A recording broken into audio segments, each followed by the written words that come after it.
the end of the month, one in French and one in English. So where does the race stand now? The Scrum is here to answer that question. Robert Fife is the Ottawa Bureau Chief for the Globe and Mail. Nick Nanos is the Chief Data Scientist and founder of Nanos Research. And Rob Benzie is the Queen's Park Bureau Chief for the Toronto Star. Hi, everybody. Nice to see you. Bob, I'll start with you.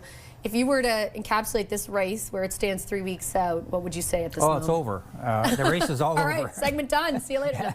Mark Carney is going to be the Liberal leader and the next Prime Minister. For how long? We don't know. But he has got the Liberal Party establishment behind him. He's got most MPs, most cabinet members behind him. He's been traveling across the country and he's getting quite good receptions from Liberal rank and files, and it's showing up in the polls. Nick Nanos had a poll last week that showed that more Canadians would trust Mr. Carney in dealing with negotiations with President Trump than Pierre Poilievre.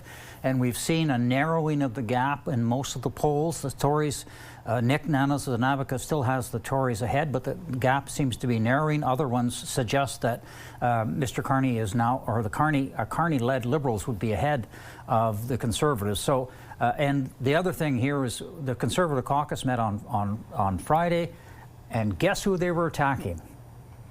Mark Carney. No mention of Chrystia Freeland, no mention of Karina Gould. It was all going after Mr. Carney as an elitist, somebody who doesn't understand the concerns of working people. Yeah, they've got a whole ad campaign. The first ad dropped Friday on top of that caucus, as Bob mentions, pardon me.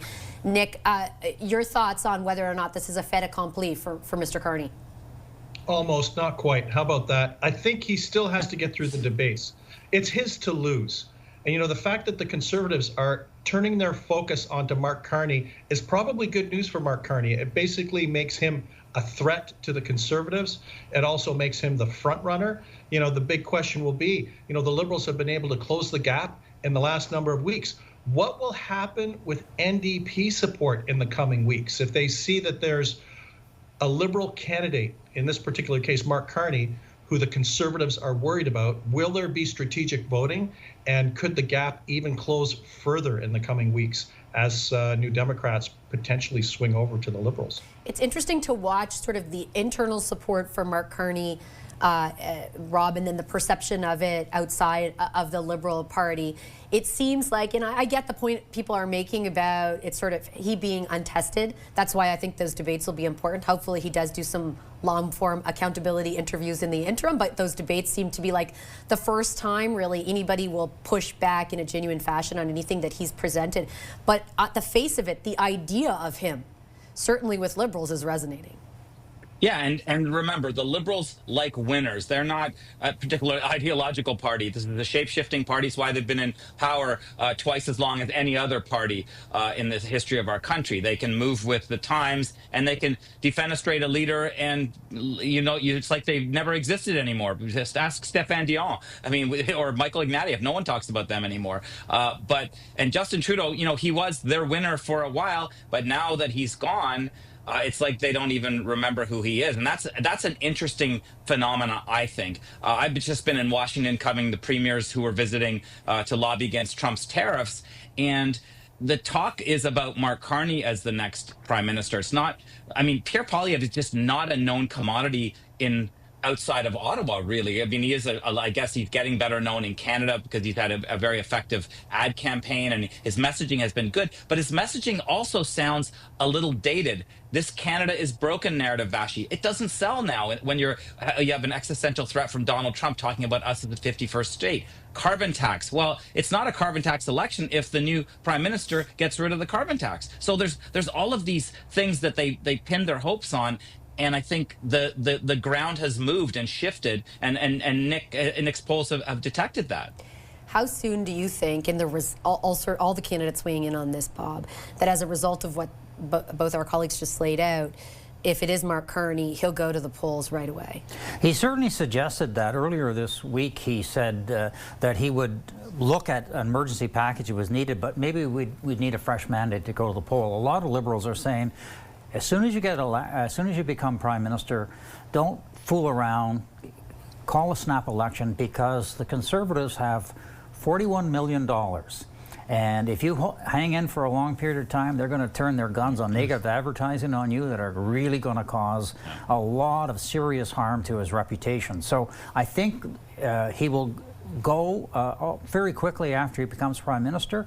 And then we're going to see, actually, you know, what I think is a good thing about this is that if the Conservatives win, they're going to have to really fight for it. They're going to have to fight for their ideas. They're going to have to be able to show Canadians why they should be in government. Because Mr. Carney, as you know, has moved the Liberal Party, is moving the Liberal Party to the centre, where elections are normally fought. And he's got a lot of good ideas, and he'll have more ideas that he put on the table.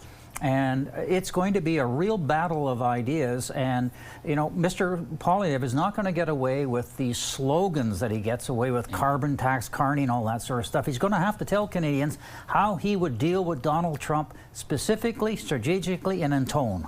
The Tories hypothesize that this, you know, so-called move to the centre by Carney and other candidates will prove to be flat or fall flat with Canadians, Nick, that it'll be disingenuous because they're trying, they have pointed out policy positions that obviously were closer to Trudeau in the past. Do you think there's any merit to that? No, I don't think so. You know, the reality is that Canadians are very pragmatic. Most Canadians self-identify as being in the middle of the political spectrum, and they want their politicians to be pragmatic. That's why, you know, politicians like Doug Ford do well. Like, he's a progressive conservative. That's his party, you know. He's a small business person, but he's seen as being pragmatic. And, you know, we may very well have an election where Canadians end up voting for a party leader that they don't like, a party that they don't like, but that they pick someone that they think would be best suited to manage the relationship with Donald Trump. This is why for both Pierre Poilievre and, if it is Mark Carney, for those two individuals, they have to not only articulate who they are, they need to articulate how and what they would do to manage the binational relationship, because it's an existential threat. And you know what? If Canada's broken, that's one thing. But we want Canada to move forward. And I think for Canadians, they want to know, what is the strategy to deal with our most important trading partner and ally? Benzie, last word to you. Yeah, I mean, I think I agree with Bob that it could be sooner rather than later that we go to the polls, because if you look at the lesson of 1984, John Turner elected leader in June, they go in September. In Kim Campbell, 1993, Bob and I covered that convention in the Progressive Conservative Convention. Her polls went up right away, but then she didn't call the election till, you know, the October kind of thing, and by that time they started to sink again. So if I'm Carney, I think Bob's right. Don't wait too long for the Tories to have all these attack ads. And I'm told they've got $5 million worth of ads ready to go with, you know, Mark Carney hanging out with Jeffrey Epstein's girlfriend and all these other salacious things that they think will have traction. I'm not sure they will. I think Andrew Coyne wrote a good piece in the Globe and Mail the other day that said it's time for an adult in the room, and I think that's what Canadians may be craving: seriousness at a time of very, very grave consequences globally. I got to leave it on that note. Thanks very much, everyone, for the discussion. I appreciate it. Our Sunday Scrum, Bob Fife, Nick Nanos, and Rob Benzie. That does do it for us here at Question Period this week.